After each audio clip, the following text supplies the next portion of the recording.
दोस्तों, एक ऐसी मर्डर मिस्ट्री जिसमें मुजरिम सामने है लेकिन फिर भी उसे पकड़ा नहीं जा सकता। अब ऐसा कैसे पॉसिबल है और क्या उस किलर को कोई पकड़ पाएगा या नहीं, यही देखेंगे हम आज की सस्पेंस से भरी क्राइम थ्रिलर कहानी में, जिसका नाम है वारिकुसली कोला पाटिकप। इस फिल्म को डायरेक्ट किया है राजेश मादेला जी ने और IMDb पर मिले है इस फिल्म को 6.6 आउट ऑफ 10। आपको ये फिल्म प्राइम वीडियो पर देखने के लिए मिल जाएगी।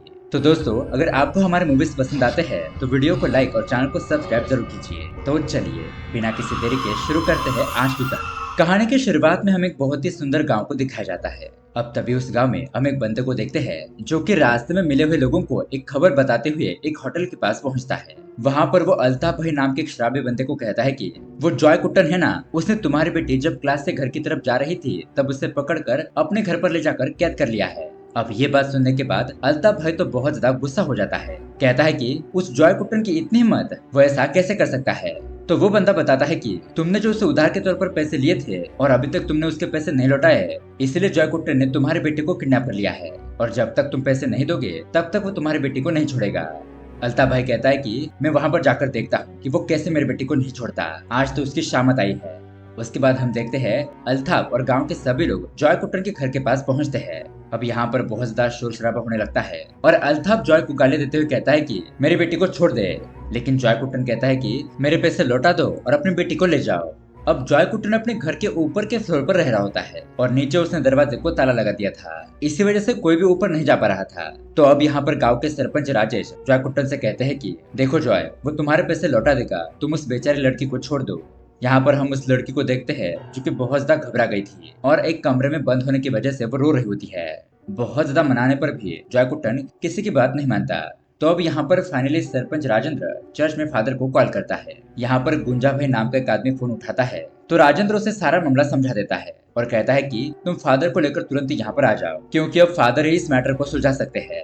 यहाँ इस तरफ अल्ताफ उस दरवाजे को ओपन करने की कोशिश करता है लेकिन उस दरवाजे को तोड़ नहीं पाता। फिर वो अपनी पत्नी को संभालता है, कहता है कि तुम चिंता मत करो, हमें हमारी बेटी मिल जाएगी। अब इतने में दोस्तों वहाँ पर फादर आ जाते हैं और फादर का नाम होता है विंसेंट। विंसेंट की इस गांव में बहुत ज्यादा इज्जत होती है और सभी लोग उसकी बात मानते थे। विंसेंट यहाँ आने के बाद जॉय कुट्टन से कहता है कि जॉय, दरवाजा खोल दे। अब जॉय भी उसकी बात मानते हुए चाबी नीचे फेंकता है। गुंजा भाई ताले को खोलते हैं और ये चार लोग ऊपर जाते हैं। सबसे पहले विंसेंट उस लड़की को बाहर निकालने के लिए कहता है, फिर उससे पूछता है कि बता तुम्हारी प्रॉब्लम क्या है। जॉय कुट्टन बताता है कि इस अल्ताफ ने मुझसे 30,000 रुपए उधार के तौर पर लिए थे, लेकिन अभी तक उसने पैसे नहीं लौटाए हैं। ब्याज के साथ अब उसके 50,000 रुपए हो चुके हैं। विंसेंट कहता है कि बस इतनी सी बात, इस पैसों की बात के लिए तुमने उसकी बेटी को किडनैप कर लिया। चलो कोई बात नहीं, मैं तुम्हें पैसे दे दूंगा। और वो गुंजा भाई को पैसे देने के लिए कहता है। फिर पैसे मिलने के बाद वो जॉय कुट्टन से कहता है कि आज रात को चर्च में कन्फेशन के लिए आ जाना, क्यों खामखा इस छोटे बच्चे की बदुआ ले रहा है। कन्फेशन करके इस पाप से मुक्त हो जा, जिंदगी छोटी सी है, कब क्या हो जाए किसी को कुछ नहीं पता। उसके बाद विंसेंट अल्ताफ भाई से भी कहता है कि तुम हर संडे आकर 1,000 रुपए चर्च में दोगे और आज के बाद मुझे शराब पीते हुए दिखाई देना तो तुम्हारी खैर नहीं। अल्ताफ भाई भी माफी मांगता है और कहता है कि आज के बाद मैं शराब नहीं पीऊंगा, अपनी बेटी की कसम। इस तरह से ये मामला यहाँ पर सुलझ जाता है। फिर फादर विंसेंट गांव के सभी लोगों को यहाँ से जाने के लिए कहता है और गांव के लोग भी वहाँ से जाते हुए कहते हैं कि देखा, हमने कहा था ना, फादर आने के बाद ये मामला सुलझ जाएगा। मतलब कि फादर विंसेंट को सभी लोग मानते थे।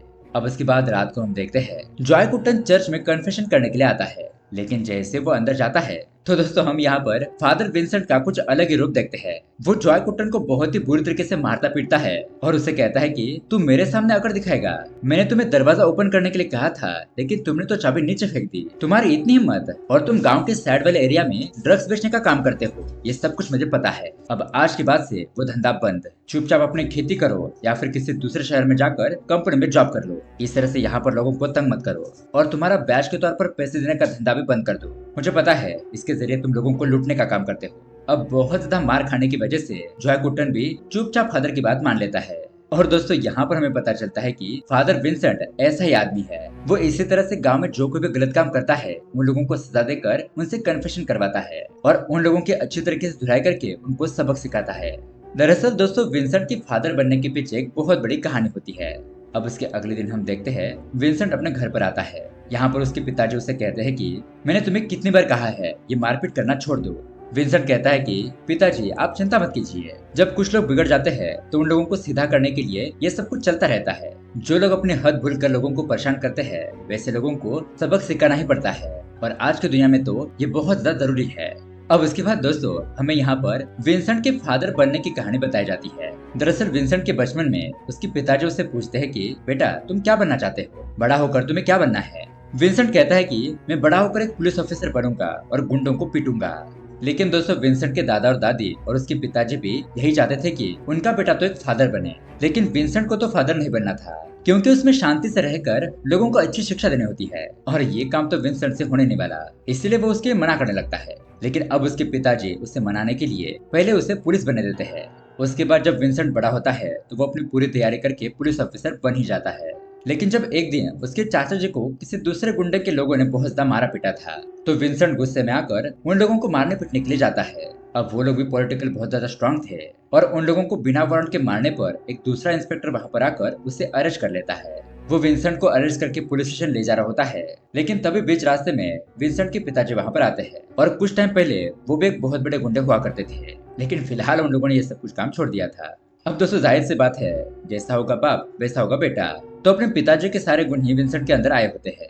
अब यहाँ पर किसी तरह से विंसेंट को उसके पिताजी बचा लेते हैं, लेकिन विंसेंट को सस्पेंड कर दिया जाता है और इसीलिए वो फादर बन गया था। लेकिन इतना होने के बावजूद भी उसके अंदर जो पुलिस वाला था वो अभी तक जिंदा था। फादर बने रहकर भी वो पुलिस का ही काम करता है, मतलब कि गांव के अंदर जो भी लोग गलत काम करते हैं वो उन लोगों को अच्छी तरीके से सबक सिखाता है। और इस तरह से यहाँ पर विंसेंट की कहानी सुनने के बाद उसका परिवार हंसने लगता है। खैर अब उसके अगले दिन हम देखते हैं चर्च के अंदर कुछ लोगों की मीटिंग होती है। अगले महीने चर्च में एक बहुत बड़ा फंक्शन होने वाला था और उसी की तैयारी करने के लिए ये लोग डिस्कस कर रहे होते हैं, मतलब कि यहाँ पर प्रार्थना की जाएगी, खाने पीने का इंतजाम होगा।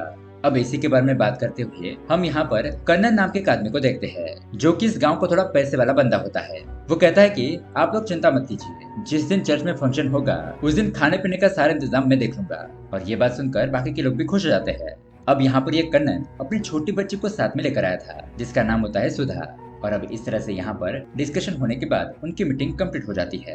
अब उसके बाद ये लोग चर्च के बाहर आते हैं और यहाँ पर जॉय कुट्टन की पत्नी सेलेमा अपने भाई के साथ आती है। उसके भाई का नाम होता है एल्दोस। अब सेलेमा यहाँ पर फादर विंसेंट से कहती है कि आपने जॉय का कर्जा देने का बिजनेस बंद करवा दिया और वो यहाँ पर रहकर खेती भी नहीं करना चाहता, ऐसे बेरोजगार घूमते रहता है, हमारे तरफ ध्यान भी नहीं दे रहा है। प्लीज आप कुछ कीजिए, उसे समझाइए और हो सके तो कहीं पर जॉब दिलवा दीजिए।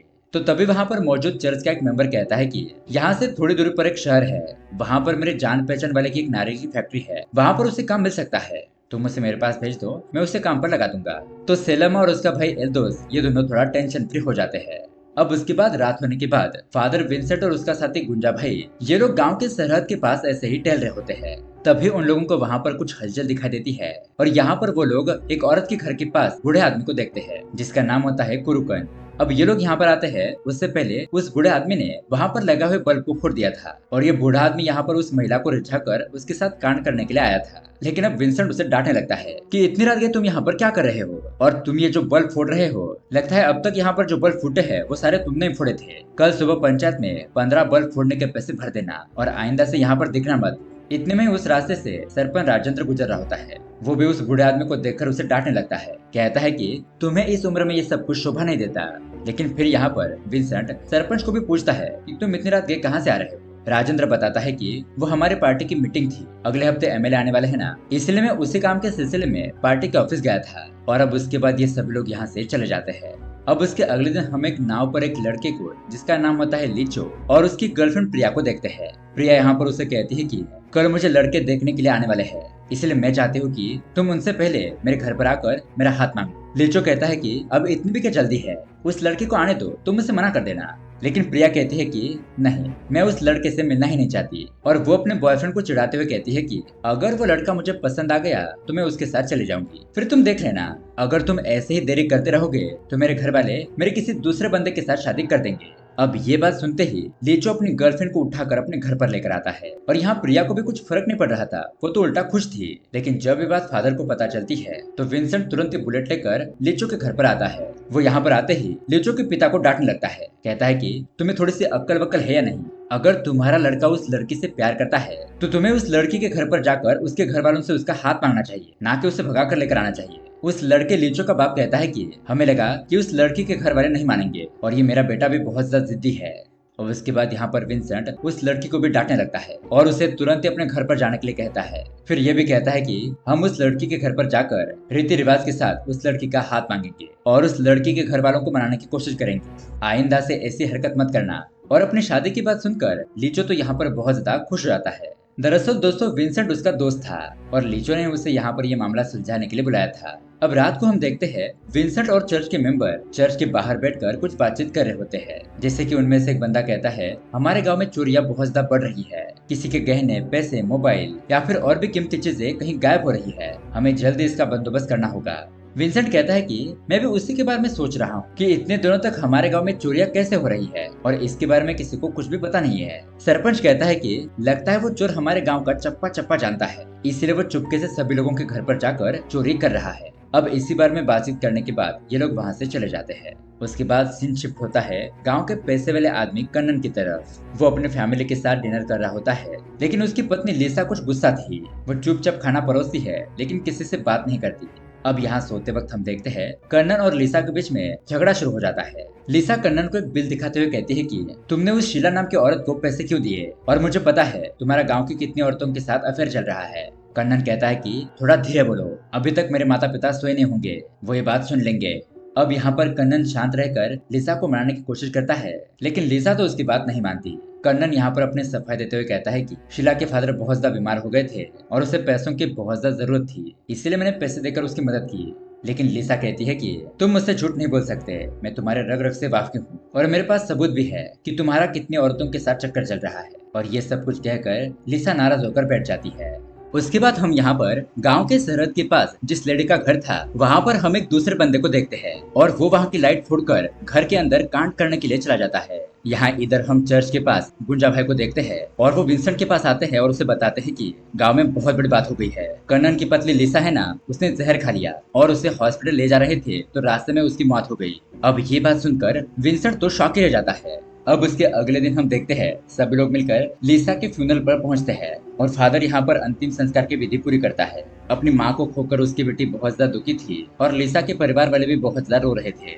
अब ये काम निपटाने के बाद फादर सीधा प्रिया के घर पर आता है उसके माता पिता से शादी की बात करने के लिए। तो दोनों परिवार वाले लीचो और प्रिया की शादी करने के लिए मान जाते हैं और विंसेंट को यहाँ पर जाते वक्त प्रिया थैंक यू कहती है। अब उसी रात हम फादर को देखते हैं जो कि रात में गश्त लगा रहा होता है और फिर से उस घर के पास आता है, लेकिन वहाँ का बल्ब भी टूटा हुआ था। वहाँ पर दोबारा से उसे वो बूढ़ा आदमी दिखाई देता है तो विंसेंट उसे आज के बल्ब के भी पैसे देने के लिए कहता है, लेकिन वो बूढ़ा आदमी कहता है कि मुझ पर यकीन करो, मैंने ये बल्ब नहीं तोड़ा है। लेकिन विंसेंट उसकी कोई भी बात नहीं मानता। अब वो बूढ़ा आदमी वहाँ से जाते वक्त कहता है कि ये बल्ब कौन फोड़ रहा है ये मुझे पता करना होगा, वरना बेवजह ही मुझे सारे पैसे भरने होंगे। ऐसा कहकर वो वहाँ से चला जाता है। उसके बाद यहाँ विंसेंट गश्त लगाने के लिए थोड़ा आगे चला जाता है। तभी वहाँ पर उसे कुछ चिल्लाने की आवाज आती है। वो झाड़ियों में छुपकर देखता है तो कन्नन एक आदमी के पेट में चाकू घुसाकर उसे मार देता है। कन्नन के साथ उसका वफादार साथी सैंतो होता है और वो उसे गड्ढा खोदकर लाश को दफनाने के लिए कहता है। अब ये मर्डर अपने आंखों से देखने के बाद फादर के पैरों तले तो जमीन खिसक जाती है और वो तुरंत ही वहाँ से अपने चर्च में आ जाता है। वहाँ पर गुंजा भाई को बुलाता है और बताता है कि हमारे गांव में एक मर्डर हुआ है, इसलिए हमें बहुत ज्यादा सावधान रहना होगा। इतने में वहाँ पर कन्नन अपनी गाड़ी लेकर आता है। वो विंसेंट से कहता है कि फादर मुझे कन्फेशन करना है। ये बात सुनकर विंसेंट थोड़ा सा परेशान हो जाता है। उसके बाद ये दोनों चर्च के अंदर जाते हैं और कन्नन यहाँ पर अपना कन्फेशन कर लेता है और वहाँ से जाने लगता है। अब रास्ते में सैंतो से पूछता है कि मालिक आपने कन्फेशन क्यों किया? अब ये बात गाँव वालों को पता चल जाएगी। लेकिन कन्नन कहता है कि जब हम लोग उस आदमी को मारकर गड्ढे में दफना रहे थे तब विंसेंट ने हमें देख लिया था, इसलिए मैंने चर्च में जाकर कन्फेशन कर दिया। क्योंकि फादर के सामने जो कोई भी कन्फेशन करता है तो फादर वो बात किसी को भी नहीं बता सकते हैं। ये चर्च में कन्फेशन वाला एक रूल होता है, मतलब किसी भी हाल में फादर किसी के भी कन्फेशन की बात किसी को नहीं बता सकते, उसे ये राज ही रखना होगा। इसलिए वो बहुत खुश हो जाता है और यहाँ पर उस मर्डर का आई विटनेस विंसेंट था, लेकिन वो सच जानते हुए भी कुछ भी नहीं कर पा रहा था। यहाँ पर सेंतो कन्नन से कहता है कि साहब आप उस विंसेंट को हल्के में मत लीजिए, आपको पता है ना वो फादर बनने से पहले पुलिस था। कन्नन कहता है कि कोई बात नहीं, तुम चिंता मत करो, वो हमारा कुछ नहीं बिगाड़ सकता। ऐसा कहकर वो दोनों वहाँ से चले जाते हैं। और दरअसल दोस्तों कन्नन ने कन्फेशन करते वक्त विंसेंट को ये नहीं बताया था कि उसने किस आदमी को मारा है। उसने बस इतना बताया था कि मैंने एक आदमी का खून किया है, इसलिए मुझे माफ कर दो। अब उसके अगले दिन फादर यीशु के सामने खड़ा होकर कहता है कि कन्नन जो कुछ भी खेल खेल रहा है उसका पर्दाफाश करने के लिए मुझे हिम्मत दीजिए। अब ये मैं राज की बात किसी को बता तो नहीं सकता, लेकिन मेरी मदद कीजिए, मैं इस केस को कैसे सॉल्व कर सकता हूँ। इस तरह से भगवान से प्रार्थना करता है। उसके बाद वो गांव के होटल के पास जाता है। वहाँ पर उसे प्रिया मिलती है और प्रिया उसे कहती है कि 4-5 दिन हो गए, लेकिन मेरे होने वाले पति लीचो ने अभी तक मुझे एक भी फोन नहीं किया और मैं उससे फोन ट्राई कर रही हूँ तो उसका फोन स्विच ऑफ आ रहा है। मुझे उसकी थोड़ी फिक्र हो रही है। वो काम ढूंढने के लिए किसी दूसरे शहर में गया था। जरा प्लीज आप उसे कॉल करके देखिए और जल्दी से उससे मुझे कॉल करने के लिए कहिए। यहाँ पर विंसेंट खुद लीचो को कॉल करके देखता है तो सच में उसका फोन स्विच ऑफ आ रहा था। ये देखकर विंसेंट भी थोड़ा परेशान हो जाता है क्योंकि उसे शक होता है कि कहीं कन्नन ने उस रात जिस आदमी को मारा था वो लीचो तो नहीं। यहाँ पर उसे कुछ समझ नहीं आ रहा था। अब उसी रात हम देखते हैं विंसेंट एक रुमाल के ऊपर परफ्यूम मारता है और गड्ढा खोदने का सामान लेकर चुपचाप उस मर्डर वाली जगह पर पहुंचता है। आसपास कोई है तो नहीं ये देखकर वो फटाफट से वहां पर गड्ढा खोदने लगता है। दरअसल दोस्तों उसे ये देखना था कि यहाँ पर किसकी लाश दफनाई गई है और लाश को देखने के बाद वो तो हैरान हो जाता है। वो फिर से उस गड्ढे को मिट्टी से भर देता है। निशान के तौर पर वहाँ पर एक गिरा हुआ नारियल रखता है ताकि उसे पता चले कि उसने इस जगह पर खुदाई की थी और वो तुरंत ही वहाँ से चला जाता है। अब उसके अगली रात फिर से विंसेंट उसी मोहल्ले में टहलने लगता है और तभी उसे वहाँ पर कुछ सरसराहट की आवाज आती है। वो उसका पीछा करता है और यहाँ पर हम एक आदमी को देखते हैं जो किसी एक घर का ताला खोलकर उसके अंदर चोरी करने के लिए जाता है। लेकिन तभी विंसेंट वहाँ पर आकर उस आदमी को मारने पीटने लगता है। जब वो उसके चेहरे की चादर हटाता है तो दोस्तों वो आदमी और कोई नहीं बल्कि गांव का सरपंच था। विंसेंट उसे डांटते हुए कहता है कि दिन भर तुम समाज सेवा करने का नाटक करते हो और यह रात में लोगों के घर में चोरी। अब तुम्हें चर्च में आकर और गांव के लोगों के सामने कन्फेशन करना होगा वरना मैं तुम्हें नहीं छोड़ूंगा। सरपंच राजेंद्र उसके सामने हाथ जोड़कर कहता है कि प्लीज ये बात किसी को मत बताना, मेहरबानी करके मुझ पर दया करो। मुझे बचपन से ही चोरी की आदत है, मैं चोरी नहीं करता हूँ तो मुझे बेचैनी होने लगती है। विंसेंट कहता है कि वो मैं कुछ नहीं जानता, तुम्हें गांव के लोगों के सामने अपनी चोरी का गुनाह कबूल करना ही होगा। तो सरपंच कहता है कि मैं तुम्हें गांव में रहने वाले लोगों के राज बताऊंगा, इसके बदले में तुम मुझे छोड़ देना। तो सबसे पहले वो विंसेंट को कन्नन का राज बताता है। दरअसल दोस्तों पिछले हफ्ते कन्नन और उसकी पत्नी के बीच में झगड़ा हो रहा था ना, तब ये सरपंच उसके घर पर चोरी करने के लिए गया था। तब उसने खिड़की के पास रहकर सारी बातें सुन ली। वहाँ लिसा कन्नन से कहती है कि तुम उन सभी औरतों को छोड़कर सिर्फ मेरे पास रहो, मुझमें क्या कमी है, मैं तुम्हें सब कुछ तो देती हूँ। लेकिन कन्नन कहता है कि मैं एक मर्द हूँ और चाहे तो मैं किसी भी औरत के पास जा सकता हूँ। ये बात सुनकर लिसा भी गुस्से में कहती है कि ठीक है फिर मैं भी तुम्हारी तरह दूसरे आदमी के साथ सो लूंगी। और वो गुस्से में आकर उसे कहती है कि ये बेटी तुम्हारी नहीं बल्कि किसी और की है। और दोस्तों ये बात सुनने के बाद कन्नन का दिमाग तो सटक ही जाता है। वो लिसा का गला दबाकर उसे मारने की कोशिश करता है, लेकिन फिर लिसा उसे कहती है कि प्लीज मुझे छोड़ दो, मैंने ये सब कुछ झूठ कहा था, मैंने ये गुस्से में बोल दिया, मुझ पर विश्वास करो ये बात सच नहीं है। कन्नन थोड़ा सा शांत होता है, किचन में जाकर पानी भरकर लाता है और लिसा को पानी पिलाता है। फिर लिसा कहती है कि मैं सच बोल रही हूँ, ये तुम्हारी ही बेटी है। लेकिन अब कन्नन को इस बात पर विश्वास नहीं था। वो उसे कहता है कि ये बात तुम्हारे अलावा किसी को नहीं पता, इसलिए अब तुम्हें मरना होगा। अब ये सारी बातें सरपंच ने सुन ली थी और तभी वो वहाँ से भाग जाता है कि कहीं कन्नन उसे भी न मार दे। यहाँ प्रेजेंट टाइम पर सरपंच विंसेंट से कहता है कि मुझे लगता है कि कन्नन ने ही अपनी पत्नी लिसा को मार दिया होगा। अब ये रात की बात सुनने के बाद विंसेंट सरपंच को छोड़ देता है। उसके अगली रात हम देखते हैं विंसेंट को एक आइडिया आता है। वो अपने साथी गुंजा भाई से कहता है कि तुम हमारे गांव की सीमा रेखा के वहां पर 1000 स्क्वायर मीटर की जमीन खरीद लो। और गुंजा भाई भी कोई सवाल ना करते हुए अगले ही दिन जमींदार से वो जमीन खरीद लेता है।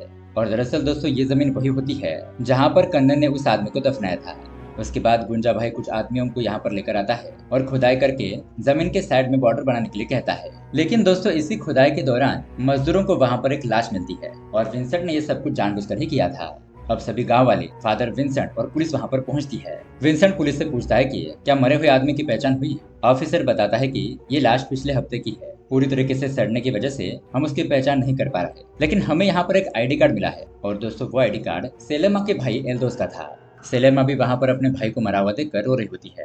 अब थोड़ी देर में वहां पर कन्नन आता है। विंसेंट उसे कहता है कि चर्च में जो फंक्शन है उससे पहले मैं तुम्हारा पर्दाफाश कर दूंगा। लेकिन कन्नन उसे एक वीडियो दिखाते हुए कहता है कि इसे देखने के बाद तुम मुझे जेल भिजवाने की बात ही भूल जाओगे। और विंसेंट उस वीडियो को देखकर शॉक रह जाता है। दरअसल दोस्तों ये वो वीडियो होती है जिस रात विंसेंट उस गड्ढे में खुदाई करने के लिए गया था, ये देखने के लिए कि वहां पर किसकी लाश दफनाई गई है। और उसी वक्त कन्नन ने उसकी वीडियो निकाल ली थी। अब उस वीडियो को आधा कट करके वो पुलिस को ऐसा दिखाएगा कि विंसेंट ने उस आदमी को मारकर वहां पर लाश दफना दी। कन्नन कहता है कि अगर तुमने मेरे खिलाफ कोई भी कंप्लेंट की तो मैं ये तुम्हारा वीडियो पुलिस को और गाँव वालों को दिखा दूंगा। ये सब कुछ देखकर विंसेंट भी परेशान हो जाता है। अब उसके अगले दिन विंसेंट को एक और आइडिया आता है। वो गुंजा भाई को कहता है कि तुम उस जमीन को छोड़ दो और संतों को यहाँ पर बुलाकर उसके पास जो जमीन है तो उससे जमीन का टुकड़ा खरीद लो। अब यहाँ पर गुंजा भाई संतो को रात में चर्च के पास बुलाता है और उसे यहाँ पर जमीन की बात करता है। सैंतो कहता है कि हाँ, मेरे पास कुछ जमीन तो है, लेकिन वो थोड़ी महंगी है। गुंजा भाई कहता है कि ठीक है, मैं उसे खरीद लूंगा, मुझे बस उस कब्रिस्तान से छुटकारा पाना है।